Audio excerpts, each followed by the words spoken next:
So even though I never got the Olympia, Yeah. I think Chris has done a really superb job at maintaining that title and that image and that look for classic bodybuilding. I think he's the perfect person that could have won it, honestly. I remember telling him he's going to do great things for the sport before it even happened. And I think that was that was meant to be, right? 네, 오늘 3대오백 소개할 제품 월드클래스 700g. 네, 양이 좀 많아졌죠. 월드클래스 부스터 같은 경우는 3대오백 제품을 많이 애용하시는 분들한테 되게 큰 사랑을 받고 있는데요. 오늘 칼럼 본 모거와 같이 이제 에너지 드링크처럼 마시면서 힘을 내보면서 팟캐스트 진행할 수 있도록 하겠습니다. 특포이 채널에 전체 할인 코드 대문자 TF25를 사용하시면 여러분들께서 전 제품 15% 할인을 받을 수 있으니 많은 이용 부탁드립니다. 감사합니다. 네, 팟캐스트 시작하겠습니다. Today's guest is Calum Von Moger. Calum, would you say hello to South Korean bodybuilding fans? Hi, everybody. Thanks for inviting me on your show, Phil, on your pod. And big hello to South Korea. I haven't been here for a minute. It's good to be back. Yeah, I saw you. You've been a few countries before the South Korea. So how many countries did you go? Yeah, so I originally came out here to Thailand. Yeah. I got here at the start of November to rescue an elephant, and then after that, I didn't really have much of a plan. Yeah. I just kind of was winging it. So I've just been going day by day. So I went from to LA to Bangkok to Sukhothai, which is like a little village out in North Thailand. Rescued the elephant. Back to Bangkok for a little while. Had someone reach out to me there, a fellow who runs a tattoo shop there called Bloodline Tattoo or Ink. He reached out and he's like, "Hey, do you want to do some work on your leg?" So I booked in with him, did a tattoo, and then from there went to Tokyo, Japan. Yeah. And then from Japan to here to Seoul. Wow. So you're here like a business proposal or just traveling? Came out here. Yeah, had an interview. So I got a opportunity for some filming on TV next year. Yeah. So it's kind of like a casting for that, which went quite well, I think. And so we had that on the first day here, or the second day. And now I'm just kind of here to hang out, network, train, see your city, the culture, food, just enjoy. It's part of the Asian tour, I guess. So before we start the podcast, I really want to say that I remember the day I saw I watched your motivation videos. It was like 11 or 12 years ago. Maybe some rock music with the rock music. Mad Desire. Mad Desire. YouTube. Yeah, that was crazy. Now this is like 12 million view as of now. Yeah, it's gone up to 12 million. Jeez. I remember the day. So back then, I want to know about your childhood. Okay. Because most of bodybuilders are living their life by focusing on their own bodybuilding stuffs. Yeah. They don't doing like outdoor sports. Yeah. They only focus on bodybuilding. But you're doing a lot of motorcycles and outdoor sports. Yeah. So I really want to know about your childhood. Okay. Yeah. So I grew up in a very small town in central Victoria called Elphinstone. We lived on like a hobby farm. It was like 1.5 acres. We had chickens, ducks, geese. So really simple childhood. I grew up there with my 5 other siblings. I got 4 brothers and a sister. Mum and dad, and we went to school. The school that I went to, there was 3 other people in my year level. So in the whole school, there was 4 kids in my class and the year level. Yeah. It's a very small school. And so I grew up there for the first 9 years of my life. And then we moved to the coast. So we moved from the country down to the surf coast, small town called Anglesey. A bit bigger population. Instead of 400 people, there's about 2,000 people. So big jump there. And then grew up there on the surf coast. And I will say it is one of the most beautiful places in the world to grow up. Anglesey, you've got the ocean, you've got the bush. So I grew up going fishing, playing football, soccer. I started with soccer, played football, played rugby, played cricket. So I was very, involved with my community, with my friends. Wasn't the best at school. Didn't really like, academically. Wasn't the best. Same the here. brightest spark in the. I wasn't the sharpest tool there. But I was really talented with sports, and I was also very passionate with animals too. I loved animals. I actually, was a member of the ASA, which is the Agricultural Society of Australia. So it's like a bird club. So you could say I was a bird nerd. So I was good at birds, but not with other school. And I actually bred and raised a lot of birds growing up, like as a hobby. So before bodybuilding, it was birds and sport like that. After when I turned about 15, I was 17, 16, left home and had to sell all the birds. Finished up with school, and I didn't know what I was going to do. I wasn't sure whether I'd go into. I'd started weightlifting at high school. So I started the gym right around when I was about 15, 14, and it was my older brother who we were going to the gym. And the first gym I went to, it was just like a little shed, right? It was a little shed on a little Noble Street. It was on Noble Street, the gym. It was about a 10-minute walk from our house. My brother was like, hey, come to the gym, we'll work out. What the hell is working out? What's the gym? Like, what are you doing at the gym? I'm thinking gymnastics, And so anyway, I went to the gym. I just copied him and just helped him. And I saw him he's getting stronger, had good chest and big back and stuff. I was like, fuck, I want to beat my brother. He's fucking huge. So I started, training really hard. We got pretty, we were both pretty strong, and we grew and trained a lot together. So it was really great. We had a few other friends that would come and train at the gym with us. And then, after I left school, I moved to the city, moved to Melbourne. I was going to study animal husbandry, some veterinary course at TAFE, in the hopes to I wanted to become a zoologist or a marine biologist or something like that. But I didn't get the best scores to get into university, so I had to do the longer route. Anyway, moved to Melbourne, started studying it, lost interest, went to a gym, got more interested in the gym, did a personal training course. Okay, so I'm 17, 18, did a personal training course. And then moved back home. I don't know, mucked around summer, just normal boy shit when you're 18, going to the pub, going to the surf clubs, going to, surfing, swimming, fishing, but still training. We would just we'd train twice a day. We'd get up in the morning, go to the gym with Jimmy, go have breakfast, hit the beach, be on the beach all day running around. And then in the afternoon, 5 o'clock, back to the surf club gym, get another workout, go and eat, go to the pub, have a drink with the boys, get drunk on the weekend and have a great time. That was like summer from 17, 18, 19.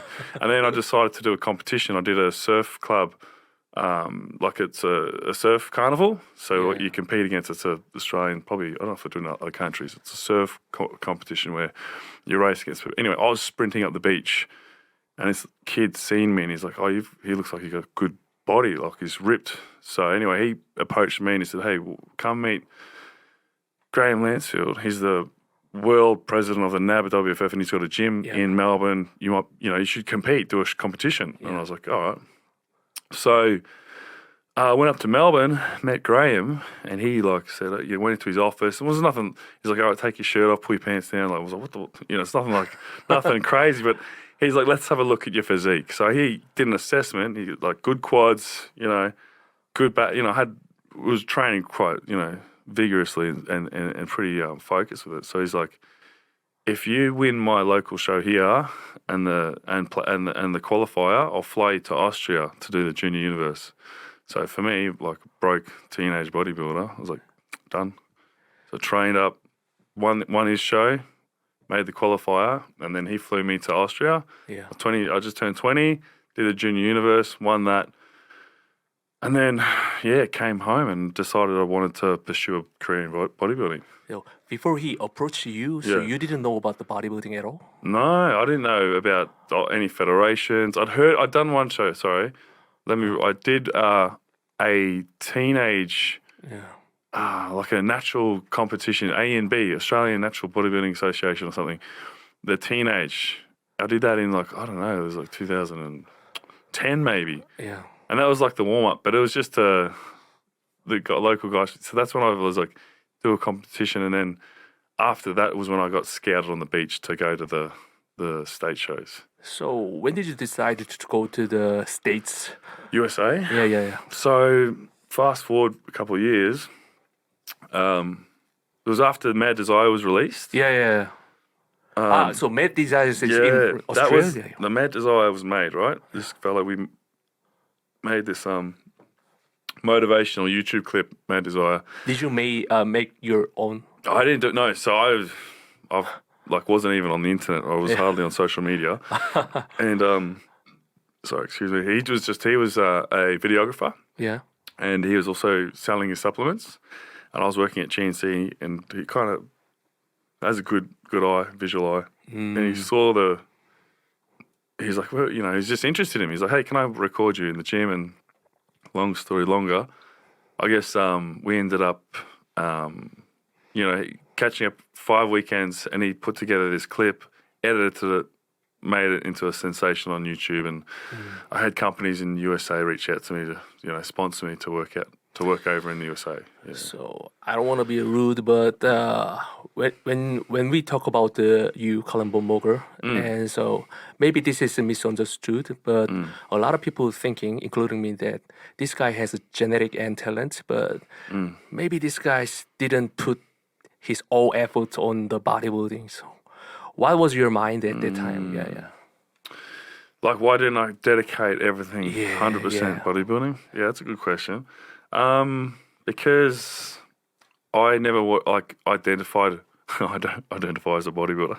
Oh, really? I did. It's weird. I never let bodybuilding kind of overtake my life. Wow. So as much as I love training, I love muscles, and I love, the feeling and all of that. It was never really the be all end all for me. I always wanted to have do other things. It wasn't just I don't want to be so restricted and refined that that was all there was to my world. I like motorbikes, I like cars, I like animals, I like birds, I like fishing and swimming and all these other things.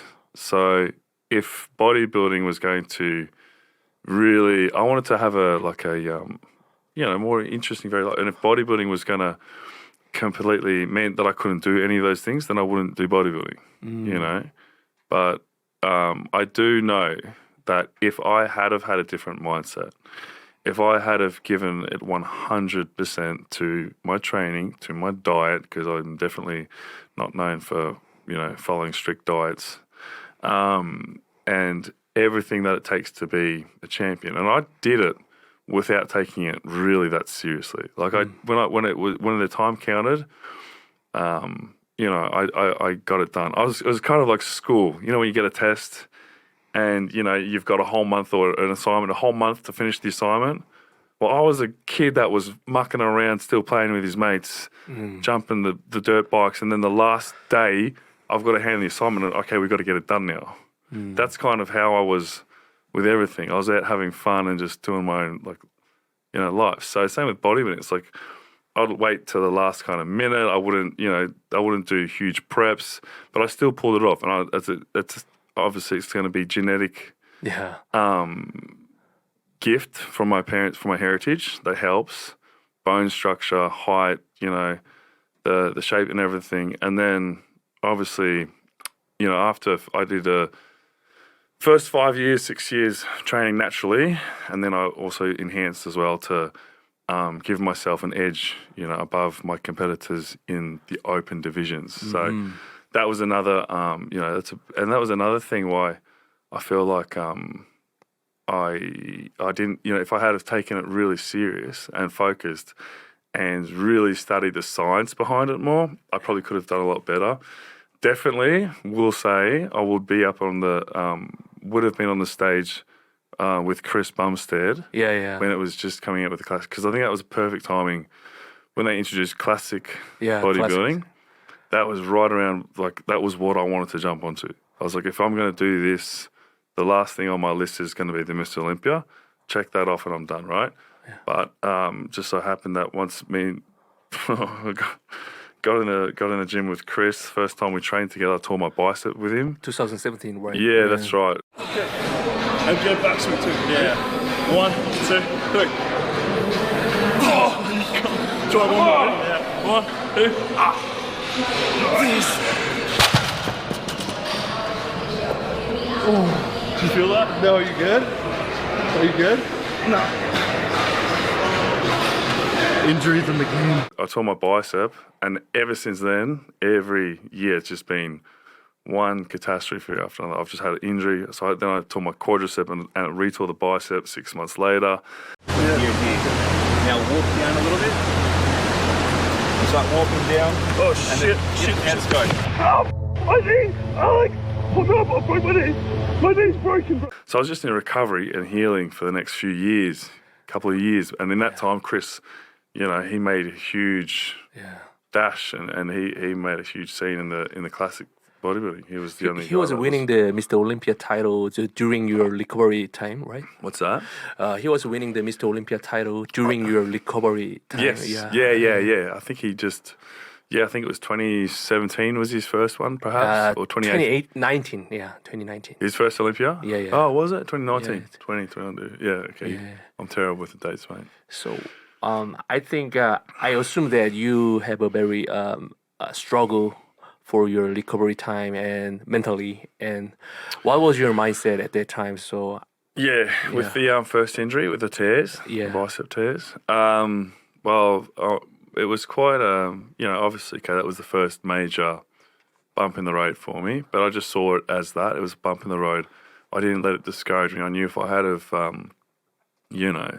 worried and stressed about what, obviously, initially I'm freaking out when I don't know what's wrong. Like my knee's been twisted and snapped in half and I don't know what's going on. Am I going to, there's a lot of worry at the very beginning, but after I had met with the surgeons and the doctors, like I was very, very adamant in making sure that I made the best possible recovery so that I can get exactly, if not better, to where I was before. That was my mindset. I was like, okay, this is just a little, this is just a little delay, but I'm going to overcome this. I'm going to beat it. I'm going to do everything I need to do to make sure that I can get back to where I was before this happened, right? Because that's what happens. You get injured, your whole life stops. Everything that you have done up to that point is now on hold, and the next 6 to 12 months, you're learning how to recover, how to heal. And you have to take into this consideration that all these other things that were important, or your goals, everything, they all have to take, you have to put them on the side, and you've got to take that time to heal and recover. So it's frustrating for someone like me who's very impatient and likes to, get things done quickly. So it was tough, and honestly, if it wasn't for my dog Rex, who may his little cotton socks rest in peace up in heaven now, he passed away. But he came into my life I bought a little bull terrier puppy dog, called him Rex, and honestly, that was probably the best thing that ever happened to me out of the whole thing. So that was the blessing in disguise. Was that I tore my quad, my bicep, but I had this companion who's like my little son that to bring me up in this journey and learn more compassion and this, you just can't beat a bond with a dog, right? So that was a beautiful thing. Had him for 3 years. He came to all my recoveries. He came to physical therapy. He met Arnold Schwarzenegger. He did all of it. He was a superstar. Everyone knew him. He had his Instagram page and stuff, so he was a stud. It was nice because he took the pressure off me sometimes. We go for a walk and he can get all the attention and stuff, and I can just be like, you know what I mean? Anyway, so he was good. I think that was... And then after I kind of made a pretty good recovery, I decided to do a competition. Again, did the NPC Universe, South Carolina. Actually, you're in the pro card, Yeah, right? that's where I got the pro card, which was my first competition back since injuries. Yeah. And it was also right around COVID. It was in that era. It was in that era. So, after that I was thinking, okay, am I going to go back down the Olympia Road route? Am I going to try and do that? What's the, I was really I asked myself I was asking myself those questions. So I thought I was going to head back down that road. But then I decided, I sort of felt my development, like my injury, the shape and the aesthetics and the training will never be like it was before. It just never fully healed my quad, which it sucks because it just means that I had to swallow a real tough pill, and that was accepting that I'm not going to be as good as I was. I'm not going to be able to do the same lifts. You know, there's a lot of, and that's hard mentally. That's tough when you've been so focused and determined to get somewhere, and then just kind of had, you know, your plans changed. Obviously, they weren't my plans. This is, you know, and that's another part. This has also brought me a lot closer to my faith, you know, with God and Jesus. And I realized that letting go and just letting God take, you know, the helm, let Him take the wheel. It's a lot. Sometimes a lot more peaceful than trying to, you know, or at least it's not as upsetting when things don't go the way you think they were. Yeah. At some point, you are I think you are the most famous fitness person in this industry. At some point, and that means a lot of people criticize on you. Like, I remember the days a few bodybuilding media channels compare your 2017 version of you and 2020 version of you. Yeah, those kind of things. For me, I think that's gonna be really tough. So how did you manage to deal with all those social media things? Yeah, so you mean like the comparisons and all those sort of stuff? Yeah, that's they tough. Also criticizing all your outdoor sports that made you injury things. Yeah. No, look, and that's the thing. At the end of the day, there's always going to be criticism. Yeah. You know, initially at the start, it sucks. Like, you got people that are, you know, and sometimes, but I'm pretty sharp with it. Like, I'm very, like, for the most part, I've got a pretty good self-control, and it's hard to get me angry, right? It's you know, I'm pretty good like that. So I knew that a lot of these times these people are doing it to get a reaction. Yeah. Maybe they want me to retaliate so that they can get clicks or views, and they're chasing views. There's trolls, exactly. So I mean, look, I used to be one of the biggest trolls there were before I had my platform. I used to troll other people. So, you know, from one troll to another, I'm like, well, I'm not going to, you know, I'm not going to be, you know, I'm not sniffing in what you're stepping in. Like, I'm just not going to partake in it. So then, you know, you get that. But honestly, it's whenever, like, if ever my family gets involved with anything, that it always strikes a nerve for me. So, but most of the time, they're mostly just criticizing me. It's my physique. It's what I'm doing. It's all that sort of stuff. And at the end of the day, like, no one's perfect, right? Yeah. Jesus was literally perfect, and people still hated him. So, you know, I'm not perfect. People are going to hate me. It doesn't matter, you know. I just keep a pretty good, you know, positive outlook towards life, and just try not to let it affect me, and just remember what I'm really here for. Yeah.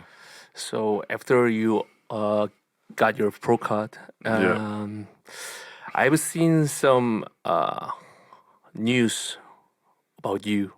A lot of maybe it's not correct, but a lot of bad news about you. Bad press 22 and stuff. Yeah, I went through a bit of a rough trot with, like, after COVID. Yeah, I think everyone was struggling a little bit, and kind of got into, like, just drinking. I was just drinking a lot, and drugs and stuff, and smoking pot. So it wasn't good, but it got out of hand. Like, it wasn't like I wasn't like an addiction, but it became a problem. And so I got a bit of trouble with the press in 22, and that sucked. And that's a whole other different kind of, like, you know, criticism and backlash. And but I was struggling myself with a lot of things too. You know, I was deep down. I was, like, depressed, and I had anxiety, and I was just kind of just at first self-medicating myself a lot. And then I was just trying to numb myself because I was just dealing with stuff that I didn't know how to talk about, or I didn't want people to know about. And so I got out of hand, and I got in a bit of trouble. Had to go to, well, a lot of people, but I had a significant accident where I fell through a second-story window, woke up in a coma, 7 days later with two fractured Yeah. vertebra on a shattered vertebra and like titanium plates in my spine and a butchered arm. Yeah. So I really punished myself. I got really You hurt. punish yourself? Yeah, it's a form of punishment. I kind of call it what you will, but I unintentionally, like, and don't get me wrong, like it's a really bad accident, but I wasn't in that time. I wasn't trying to kill myself or anything. Yeah. It was just it was an accident, and that I didn't intend. And I had to deal with not only backlash from media and the social and the internet, but I had to also overcome the fact that I was so that I was quite significantly injured and hurt. So there's all the mental, because before when I had my when I tore my quad, I had a lot of support from social media, and I had a lot of there's a huge amount of support and love and belief and hope and everything. And now there's this like this big incident online, and it's very. And I know in Korea it's like really they're very serious about possession or drug use and things like that. It's a very serious matter. For me I wasn't even thinking about the consequences or anything. I was just trying to like deal with my own head. And I can't blank. I don't know where I was going with this. But yeah, the backlash was there's a lot more negative when the second time around, like a lot more negative backlash, and so I just had to disappear off of social media for a little while to get just to recover and heal mentally and overcome stuff and to get away from the problems and sort myself out, because clearly there's an issue. Excessively using drugs and drinking and stuff, and I wasn't healthy. I wasn't doing well mentally. So, and that's all come from a whole, there's lots of things personal things that I don't talk about publicly that I'm being affected by. People don't know, but they're just seeing the aftermath, right, of my personal stuff, and that's not good, right? Yeah. But I didn't care what I didn't even care what anyone thought, because I was just in my head about this stuff, right?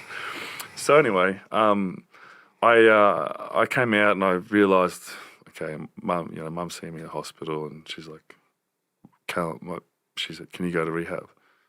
And I was like, I hadn't spoken to my mum for months. No one came to see me in hospital. I think they didn't let anyone in to see me, which is probably for the best, There's also a lot of public people or newspapers and people trying to find out information on me and stuff, and it was just a lot for my family. So anyway, I put myself into a rehab for like a place, which was great, best decision I could have made. Got the help I needed there, came out, and then just kind of was quiet. I just came off social media, started dating a girl, and just was pretty quiet. I wasn't training. I had stopped bodybuilding. Didn't train once in the gym for, I don't know, maybe 10 months. 10 months, almost 1 year. Yeah, didn't train at all. And then I decided I'll make a comeback into the fitness industry, onto social media, into training. I'll just decide to come back to the public scene. And just as that was just getting started, I was just taking off, and people were pretty happy to see me back online. Another tragedy. My little brother passed away, which was last year. That's all right. But that was really tough, mate. That was probably, if not, it is the hardest thing I've ever had to deal with. And so that happened last year in March, and that was a whole other different type of mental warfare that I had to deal with. And the grief at one point, like, it was so overwhelming for me. I wanted to join him. I didn't want to be here, and I considered all that. And I was going down that road for for a little while as well. So I didn't know how to talk about it, didn't know how to deal with it. It was just too much. But managed to kick that to the curb and overcome.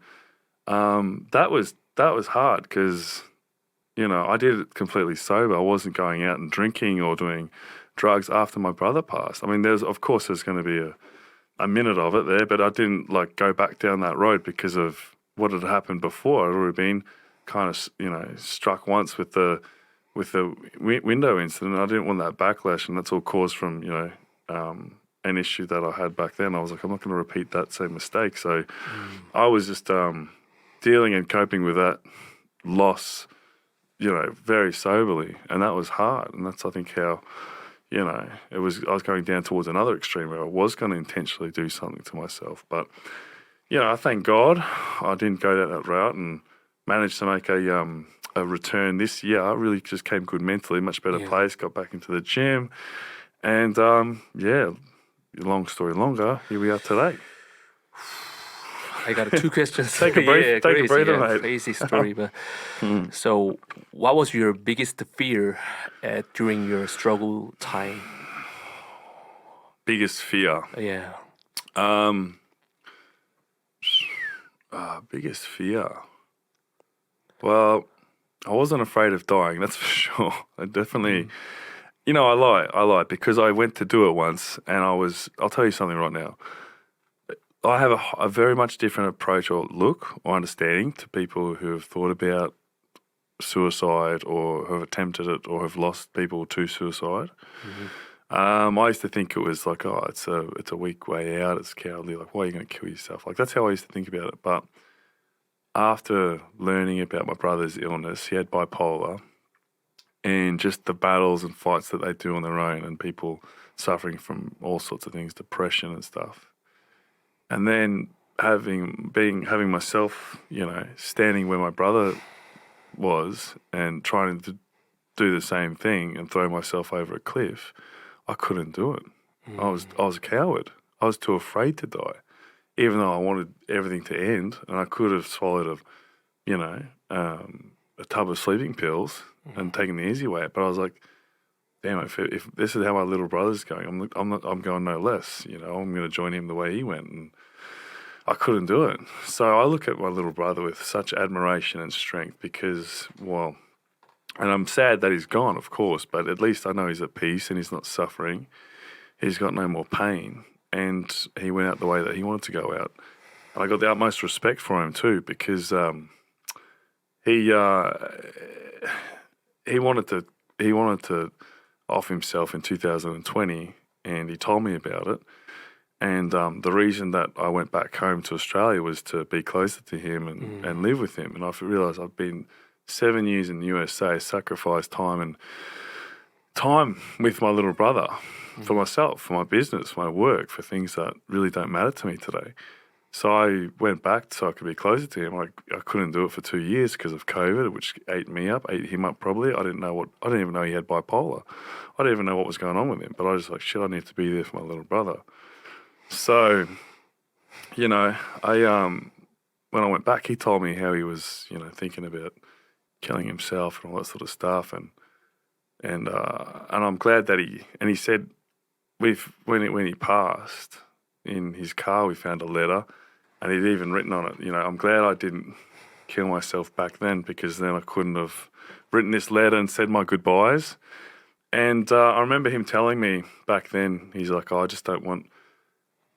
One of the reasons he didn't do it back then was because he never wanted to be found, and he never wanted my mum to see him on the beach one day, because she always walks on the beach. So he thought things out. He cared about what other people's feelings. He never wanted to hurt anyone. So it just spun me out how much he was dealing with and we went through. And then I don't even know where we were going with all of this, but this just kind of all just came back to me, So the fact that...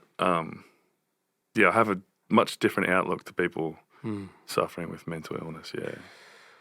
So, this I didn't expect you say everything you you've been through. Yeah, I honestly, very emotionally, I as a fan of you, I'm really shocked, and I'm really feel sad. Yeah, That's okay. yeah, but I'm it's glad alright. you come back, and let's change the subject. Like, Sure. I really want to know about your future plans. So, do you still thinking yourself to compete or bodybuilding? That's an easy question. Well, easier, I guess. I made a decision this year that I'm no longer going to compete, and the reason is, I started at the beginning when I started training this year. I had the idea that I may compete, or maybe I'm going to, make another comeback. And I was reading comments, and a lot of people were saying, "Oh, he's back. He's come back." It's like they were like, "When are you coming back? When are you coming?" And then it's like, "Bang, he's back." I've got my muscle size back on. And then the next question they're saying, "Oh, so when are you going to compete next? Yeah. When are you going to compete?" And I'm going to myself, "Oh, yeah, okay, I've bounced back now, and yeah, when am I going to compete next?" And then I'm like, "Hey, am I going to compete next?" And all of a sudden, you're asking yourself, "When are you going to compete?" Wasn't even thinking about competing, really. But now I'm seriously thinking about it because everyone else is expecting it. So I was like, okay, what am I going to do when I'm going to compete? And then I realized it's not going to be for me. It's not. I've got nothing else I want to prove there. I've done everything I needed to do, everything I wanted to do, and I have to be real with myself. Like, if I'm not going to go all the way, or if I can't make it to the top, then there's going to be other peaks to climb, So even though I never got the Olympia, I think Chris has done a really superb job at maintaining that title and that image and that look for classic bodybuilding. I think he's the perfect person that could have won it, honestly. And I remember telling him he's going to do great things for the sport before it even happened. And I think that was that was meant to be, right? So, yeah, but for me, it's been a bit of a journey of self-discovery still now, and that's kind of why I'm in Asia, because I'm not sure if I'm not going to compete again, what am I going to do? What am I training for? Why am I here? Right now, I just want to be a better person than I was yesterday. I still want to grow a lot more with spiritually and with my mental fitness and strength. So I want to look at other aspects of life with business and always still be training, but safe to say I'm not really looking to go down the competitive route again, yeah. So, after all the struggle you overcame, in South Korea, a lot of people have their own struggle on their life. So, would you give them some advice? Yeah. Yeah. Something that I found out as well while I was here is that, and that's something that I've realised is everywhere, isn't it? Like once the amazing thing about travelling is you get to see a lot of perspective, and you realise that you're not the only person in this world that exists. You're not the only person in this world that struggles, and you're not the only person in the world that is dealing with something at this point in time. You look, there's so many other countries and peoples and races, and everyone is a lot of time going through something. Everyone's going through something in their head. So I've begun to really recognise that and sort of keep that into account with people. And I heard that Korea had a really high suicide rate. Yeah. What I've heard, which is especially horrible. 20 to 30, yeah. And that's not what I see. Like when I visit here as a tourist, you don't see that initially ever. Everyone seems happy and fine, which goes to show you that you just don't know, do you, if someone's actually okay or not. And if I was going to give some advice to, anyone, any of your listeners here, if you're, if you're going through something, or if you're struggling, that's okay. It's normal. And, but, how can I say it? How would I put this? It's okay. And, things do get better, but you have to sometimes just give it time give yourself time, and change. You know, I think it's tough because it's different for so many people, right? And for me, I mean, I tried many different ways to overcome grief and depression and things like that. And, you know, I think, I think the best thing you can do is just talk to someone, really. You know, talk to a friend, someone you trust. Sometimes for me, it was talking to a complete stranger. Wow. I'll go down to Venice Beach, I'll talk to a homeless person for an hour. And I'd hear about their problems and they'd hear about mine. We'd go home, I'd save $300 instead of going to a counsellor or a therapist, you know. So I went to a therapist and they tried to prescribe me these drugs to mess with my head. I'm like, I'm not taking any of these prescription drugs because I don't want to do that again, you know. I want to just take this thing on, you know, head on, chest first. So, you know, nature's beautiful. Animals are great. They help healing. If you're struggling, I think just talk to someone. You know, don't be afraid to talk about it. So, we're done every questions I prepared. So, any last words for South Korean bodybuilding fans? Well, we have a lot of fans over you. I'm excited to be in South Korea. I'm excited to see the new talent, you know, the greenhorns coming through the ranks now. You know, being someone who was a professional in this industry, in this world and stuff, and I'm just excited to see there's just undiscovered talent. So anyone out here, all you who are competing, getting ready for shows, give it your all. Good luck, and I'm excited to see some of what Korea has, some what your muscle is made of. I want to see some Koreans. Yeah. It would be great to see some make it more international. You guys got to get out of Korea, go to Australia, go to USA, go to different continents, and you know, it'd be pretty cool to see that, right? Even on an Olympia stage. Yeah. Let's get you guys on that map.